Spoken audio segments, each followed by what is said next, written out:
Good morning friends. இது உங்கள் friends police academy daily கண்ட பஸ்ஸில் இன்றைக்கி என்ன பார்க்க வரோம்னா 21 ஜூலை 2024 ஞாயிற்றுக்கிழமை இன்றைக்கி கண்ட பஸ் தான் பார்க்க போகிறோம். இதுக்கு முன்னாடி பார்த்தீங்கன்னா நம்ம டெய்லி கண்ட பஸ் வீடியோ அப்லோட் பண்ணியிருக்கோம். பார்க்காதவங்க பார்த்துன்னு சொல்லி வச்சுக்கோங்க. அது மட்டும் இல்லாமல் பார்த்தீங்கன்னா நம்ம சேனலை சப்ஸ்கிரைப் பண்ணுங்கள், சப்போர்ட் பண்ணுங்கள், முடிஞ்சவங்க ஃப்ரெண்ட்ஸ்லாம் ஷேர் பண்ணுங்கள். நம்மளோட டெலிகிராம் சேனலான ஃப்ரெண்ட்ஸ் போலீஸ் அகாடமி அப்படின்ற டெலிகிராம் சேனல் ஜாயின் பண்ணிக்கோங்க. இம்பார்ட்டன்ட் அப்டேட்ஸ்லாம் அதில் கிடைக்கும். இந்த நியூஸ் பேப்பரும் உங்களுக்கு பிடிஎஃப் அதில் இருக்கும், நீங்கள் எடுத்து யூஸ் பண்ணிக்கலாம். வாங்க ஃப்ரெண்ட்ஸ், இன்றைக்கி கண்ட பஸ் பார்த்துடலாம். ஃபஸ்ட்டு வங்கதேச வன்முறையில் பார்த்திங்கன்னா தமிழர்களுக்கு உதவுறதுக்கு பார்த்திங்கன்னா தொலைபேசி எண்கள்லாம் பார்த்திங்கன்னா அறிவிச்சிருக்காங்க. இதில் பார்த்திங்கன்னா வங்கதேசத்தில் பார்த்திங்கன்னா இடஒதுக்கீடு விவகாரத்தில் ஏற்பட்ட வன்முறை மோதல்கள் ஏற்பட்டிருக்கு. இதில் பார்த்திங்கன்னா அந்த மாநிலத்தில் பார்த்திங்கன்னா சுதந்திர போராட்டத்துக்காக போராடினவங்களுக்கு பார்த்திங்கன்னா 30% இடஒதுக்கீடு வழங்க சொல்லி பார்த்திங்கன்னா உத்தரவு பிறப்பிச்சிருந்தாங்க. அதை எதிர்த்து தான் பார்த்திங்கன்னா அங்கே மாணவர்கள் போராட்டம் நடத்திட்டு இருக்கிறாங்க. சரிங்களா? அதுக்கப்புறம் பார்த்திங்கன்னா நமக்கே தெரியும், நேற்று மைக்ரோசாஃப்ட்டில் பார்த்திங்கன்னா தொழில்நுட்ப கோளாறுன்னு சொல்லிட்டு இப்போ விமான சேவை பார்த்திங்கன்னா சீராக இயங்கிட்டு இருக்குது அப்படின்னு சொல்லியிருக்காங்க. இந்நிலையில் விண்டோஸ் மென்பொருளில் பார்த்திங்கன்னா ஃபால்கன் சென்சார் தளத்தில் புதுப்பிப்புகளை பார்த்திங்கன்னா க்ரௌட் ஸ்ட்ரைக் நிறுவனம் பார்த்திங்கன்னா வெள்ளிக்கிழமை பதிவேற்றம் செய்த போது தான் இந்த தொழில்நுட்ப கோளாறு ஏற்பட்டிருக்கு. ஓகேங்களா? இதில் நேற்றே பார்த்துட்டோம். TNUSRB நேற்று கரண்ட் அஃபேர்ஸில் இது டீட்டெயில்ஸ் சொல்லியிருக்கேன், அதை ஃபுல்லாக பார்த்துக்கோங்க. பெண்கள் மற்றும் திருநங்கைகளுக்கான உரிமைகளை நிலைநாட்டியதன் மூலம் சென்னை உயர்நீதிமன்ற மதுரை அமர்வு பார்த்திங்கன்னா சமூக மாற்றத்திற்கான அங்கமாக திகழ்கிறது அப்படின்னு பார்த்திங்கன்னா உச்சநீதிமன்றத்தோட தலைமை நீதிபதி TY சந்திரசூட் பார்த்திங்கன்னா புகழாரம் சூட்டியிருக்கிறார். ஓகேங்களா? மதுரை அமர்வுக்கு. அடுத்து சென்னை ஆழ்வார்பேட்டையில் உள்ள முதல்வர் முகாம் அலுவலகத்தில் பார்த்திங்கன்னா தமிழ்நாடு காவல்துறையின் பாதுகாப்பு பிரிவு DIG திருநாவுக்கரசு அவர் எழுதின போட்டித் தேர்வு 15 புதிது அப்படின்ற நூலை பார்த்திங்கன்னா முதல்வர் வெளியிட்டிருக்கிறார். ஓகேங்களா? பேர் மட்டும் ஞாபகம் வச்சுக்கோங்க. TNUSRB கேண்டிடேட்ஸ் பேர் ஞாபகம் வச்சுக்கோங்க. அடுத்து சென்னை சர்வதேச விமான நிலையத்தில் பார்த்திங்கன்னா குடியுரிமை சோதனைக்கு பார்த்திங்கன்னா ஒரு புதிய திட்டம் கொண்டு வந்திருக்காங்க. இதில் மத்திய உள்துறை அமைச்சகம் பார்த்திங்கன்னா fast track immigration trust traveller programme அப்படின்ற ஒரு புதிய திட்டத்தை உருவாக்கி இந்த திட்டத்தில் உள்ள கடவுச்சீட்டு வைத்துள்ள பயணிகளுக்கு பார்த்திங்கன்னா இவங்க யார் இருக்கணும் அப்படின்னா பூர்வீக இந்தியர்களாக இருந்து தற்போது வெளிநாட்டில் நீண்ட காலமாக வசிப்பவர்கள் பார்த்திங்கன்னா இதில் பயன்பெற முடியும். இந்த திட்டத்தின்படி ஒரு குறிப்பிட்ட கட்டணம் செலுத்தணும். அந்த கட்டணத்தை செலுத்திட்டோம் அப்படின்னா அந்த இமிக்ரேஷனில் பார்த்திங்கன்னா கொஞ்சம் ஸ்பீடாக பார்த்திங்கன்னா தனியாக கவுண்டர் ஸ்டார்ட் பண்ண போகிறாங்க. அதனால தான் இந்த திட்டம். இது பேர் மட்டும் ஞாபகம் வச்சுக்கோங்க. ஓகேங்களா? ஏன்னா நமக்கு ஃபாஸ்டாக்னோடனே நமக்கு பார்த்திங்கன்னா வண்டி வெஹிக்கிளுக்கு தான் ஞாபகம் இருக்கும். இது பார்த்திங்கன்னா அதாவது பார்த்திங்கன்னா சர்வதேச விமான நிலையம், சென்னை சர்வதேச விமான நிலையத்துக்கு பார்த்திங்கன்னா வந்திருங்கிற பயணிகளுக்கானது. அடுத்து அதாவது பார்த்திங்கன்னா நிகழ்கல்வியாண்டில் பார்த்திங்கன்னா 264.10 கோடியில் அரசு மற்றும் அரசு உதவி பெறும் மற்றும் பகுதியாக அரசு நிதியுதவி பெறும் பகுதிகளில் +1 பயிலும் 5,47,676 மாணவர்களுக்கு பார்த்திங்கன்னா விலையில்லா மிதிவண்டிகள் வழங்கப்பட்டிருக்கு. ஓகேங்களா? அதுக்கப்புறம் பார்த்திங்கன்னா அகழாய்வு, பொற்பனைக்கோட்டை அகழாய்வு பார்த்திங்கன்னா செம்பு அணிகள் கண்டுபிடிச்சிருக்காங்க. பொற்பனைக்கோட்டையில் நடைபெற்ற அகழாய்வில் 2ஆம் கட்ட அகழாய்வு இது. ஓகேங்களா? இதுக்கு முன்னாடி பார்த்திங்கன்னா புதுக்கோட்டை மாவட்டம் பொற்பனைக்கோட்டையில் பார்த்திங்கன்னா தமிழ்நாடு தொல்லியல் துறை சார்பில் கடந்த ஆண்டு நடைபெற்ற முதல் கட்ட அகழாய்வில் 500க்கும் மேற்பட்ட பொருட்கள் கண்டுபிடிச்சாங்க. இதில் பார்த்திங்கன்னா இப்போ ஜூன் 18ஆம் தேதி 2ஆம் கட்ட அகழாய்வு பார்த்திங்கன்னா முதலமைச்சர் ஸ்டாலின் அவர்கள் காணொலி காட்சி வாயிலாக திறந்து வச்சார்.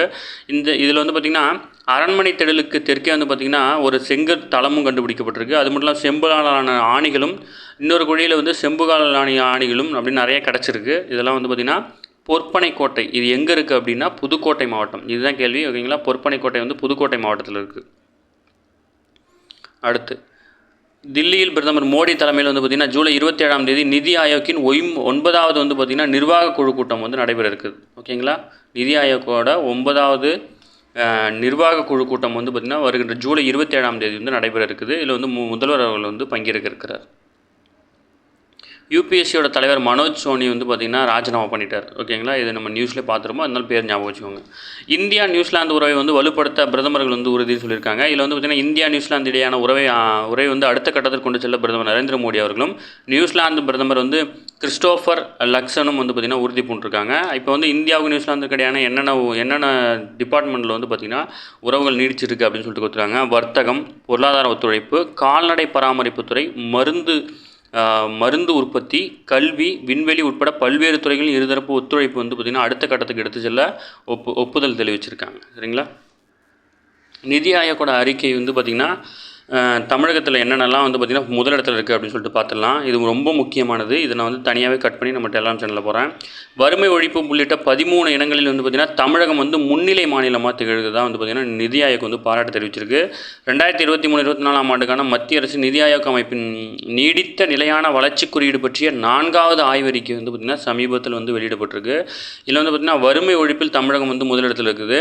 காலநிலை மாற்றம், சுற்றுச்சூழல் பராமரிப்பு, குறைந்த செலவில் மாசில்லா எரிசக்தி, இந்த இரண்டிலுமே வந்து பார்த்திங்கன்னா தேசிய அளவில் தமிழ்நாடு வந்து முதலிடத்தில் இருக்குது. ஓகேங்களா? அது மட்டும் இல்லாமல் ஒரு 11 இனங்களில் வந்து பார்த்திங்கன்னா நீடித்த நிலையான வளர்ச்சி குறியீட்டில் தேசிய சராசரியை விட வந்து பார்த்திங்கன்னா தமிழகம் அதிகமாக இருக்குது. இதில் வந்து பார்த்திங்கன்னா 2 இனங்களில் தேசிய சராசரிக்கு இணையாகவும் இருக்குது. அப்போ மொத்தமாக வந்து பார்த்திங்கன்னா 13 இனங்களில் வந்து பார்த்திங்கன்னா மிகச்சிறந்து வந்து தமிழகம் வந்து காணப்படுது. இந்த 11 இனங்கள் என்னன்னு சொல்லிட்டு வந்து பார்த்திங்கன்னா நான் இதை கட் பண்ணி போடுறேன், நீங்கள் அதை பொறுமையாக படிச்சுக்கோங்க. ஓகேங்களா? அதாவது மதுரையில் வந்து பார்த்திங்கன்னா சனிக்கிழமை நடைபெற்ற உயர்நீதிமன்ற மதுரை கிளையின் 20வது ஆண்டு விழா. ஓகேங்களா? இதில் தான் வந்து பார்த்திங்கன்னா மேலே டிவி சந்திரசூட் வந்து பார்த்திங்கன்னா மெட்ராஸ் உயர்நீதிமன்றத்துக்கு வந்து பார்த்திங்கன்னா புகழாரம் சூட்டியிருக்காருன்னு படித்தோம்.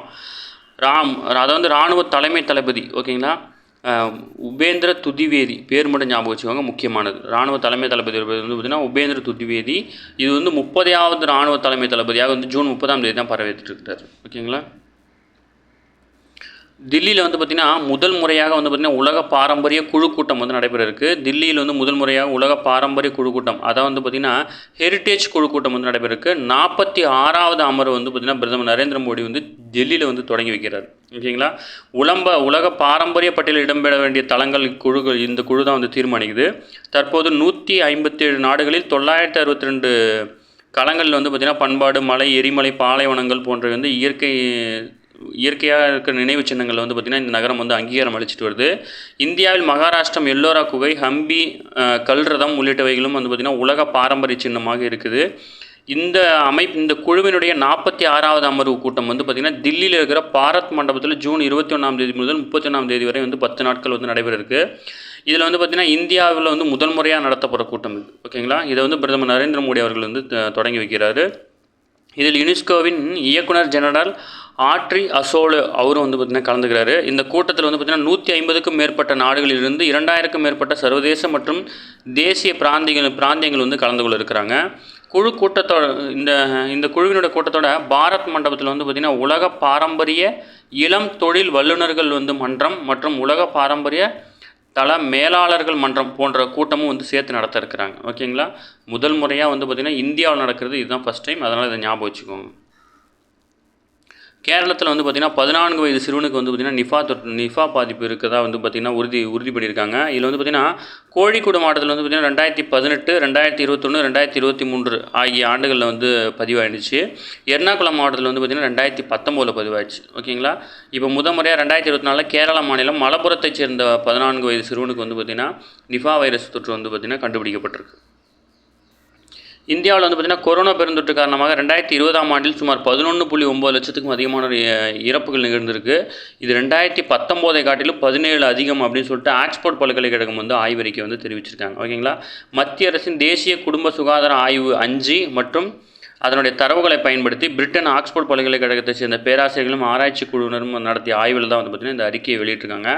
இந்த அறிக்கையை வந்து பார்த்திங்கன்னா மத்திய அரசு வந்து மறுத்திருக்கு. ஓகேங்களா?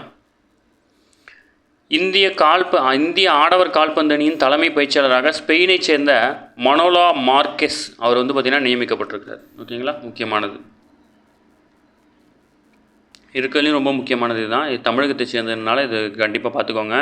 இதில் வந்து பார்த்திங்கன்னா சிறந்த கால்பந்து வீராங்கனையான தமிழகத்தை சேர்ந்த இந்துமதி கதிரேசன் வந்து பார்த்திங்கன்னா பெயர் பெற்றிருக்கிறாரு. நாட்டின் சிறந்த கால்பந்து வீராங்கனை விருதுகள் வந்து அகில இந்திய கால்பந்து சம்மேளனம் ஒவ்வொரு ஆண்டும் வந்து வழங்கி வருது. அந்த வகையில் நடப்பாண்டுக்கான விருது நிகழ்ச்சியில் வந்து பார்த்திங்கன்னா டெல்லியில் நடைபெற்றுச்சு. இதில் வந்து பார்த்திங்கன்னா சிறந்த வீராங்கனை விருதை வந்து தமிழகத்தை சேர்ந்த இந்துமதி கதிரேசன் வந்து வாங்கியிருக்காங்க. ஆடவர் பிரிவில் வந்து பார்த்திங்கன்னா சிறந்த வீரர் விருது பெற்றவர் வந்து பார்த்திங்கன்னா சாங்கியன். ஓகேங்களா? இவங்க வந்து பார்த்திங்கன்னா இந்தியாவுக்காக வந்து 2015 உடன் விளையாடி 8 கோல்கள் அடிச்சிருக்காங்க. இவங்க இந்துமதி வந்து பார்த்திங்கன்னா 2014ஆம் ஆண்டு முதல் விளையாட ஆரம்பித்து 17 கோல்கள் அடிச்சிருக்காங்க. ஓகேங்களா? அதாவது பார்த்திங்கன்னா இந்தியாவுடைய உதவிகள் பற்றி சொல்லியிருக்காங்க. மத்திய ஆசியாவில் உட்கட்டமைப்பு வசதிகளை மேம்படுத்த இந்தியா சார்பில் வந்து பார்த்திங்கன்னா இதுவரை 8000 கோடி வந்து கடனுதவி வழங்கப்பட்டிருக்கதா சொல்லியிருக்காங்க. அண்மையில் ஈரான் நாட்டில் உள்ள சாபகர் துறைமுக ஒப்பந்தத்தில் வந்து பார்த்திங்கன்னா ஆப்கானிஸ்தான் மற்றும் மத்திய கிழக்கு நாடுகளுக்கு இடையான தொடர்பை வந்து மேம்படுத்த இந்தியா மேற்கொண்ட முக்கியமான முயற்சியில் இதுவும் ஒன்று அப்படின்னு சொல்லியிருக்காங்க. சபகர் துறைமுகம் எங்கே இருக்குது அப்படின்னா ஈரானில் இருக்குது. இப்போ வந்து சபகர் துறைமுகத்தில் இருக்கிற ஒரு முக்கியமான பொறுப்பு வந்து பார்த்திங்கன்னா இந்தியாவுக்கு வந்து கொடுத்துருக்குறாங்க. ஓகேங்களா. அடுத்து கிழக்கு பாகிஸ்தானாக இருந்த வங்கதேசம் 1971ஆம் ஆண்டு விடுதலை அடைஞ்சது. அப்போது வந்து பார்த்திங்கன்னா இந்திய உதவியுடன் பாகிஸ்தான் இராணுவத்துக்கு எதிரான போராட்டத்தில் வந்து பார்த்திங்கன்னா முக்தி வாகினி அமைப்பைச் சேர்ந்தவர்கள் அவர்களது வாரிசுகளுக்கு வந்து பார்த்திங்கன்னா அரசு பணியில் 30% இடஒதுக்கீடு வழங்குறது தான் இப்போ வந்து பார்த்திங்கன்னா அங்கே இருந்த வன்முறைக்கு மிக முக்கியமான காரணமாக கருதப்படுது. ஓகே ஃப்ரெண்ட்ஸ், இன்றைக்கி கரண்ட் அஃபேர்ஸ் அவ்வளோதான். இதை தாண்டி கேட்க வாய்ப்பில்லை. இதை மட்டும் படிச்சுக்கோங்க. டெய்லி கரண்ட் அஃபேர்ஸ் டெய்லி பார்த்துருங்க. நம்ம சேனலை சப்ஸ்கிரைப் பண்ணுங்கள், சப்போர்ட் பண்ணுங்கள், முடிஞ்சளவுக்கு ஃப்ரெண்ட்ஸ் எல்லாம் ஷேர் பண்ணுங்கள். Thank you friends. அதுவும் இல்லாமல் அந்த நிலையான நீடித்த வளர்ச்சி குறியீடு கொடுத்துருக்காங்க பாருங்கள் டேபிளில். இதில் அதாவது தேசிய சராசரி எவ்வளோ, தமிழ்நாடு எவ்வளோ அப்படின்னு கொடுத்துருக்காங்க. இதை வந்து ஒரு டைம் பார்த்துக்கோங்க. நான் இதை குரூப்லேயும் போகிறேன், நீங்கள் அதை பார்த்து படிச்சுக்கோங்க. சரிங்களா. நோட்ஸ் எடுத்துக்கோங்க. Thank you friends.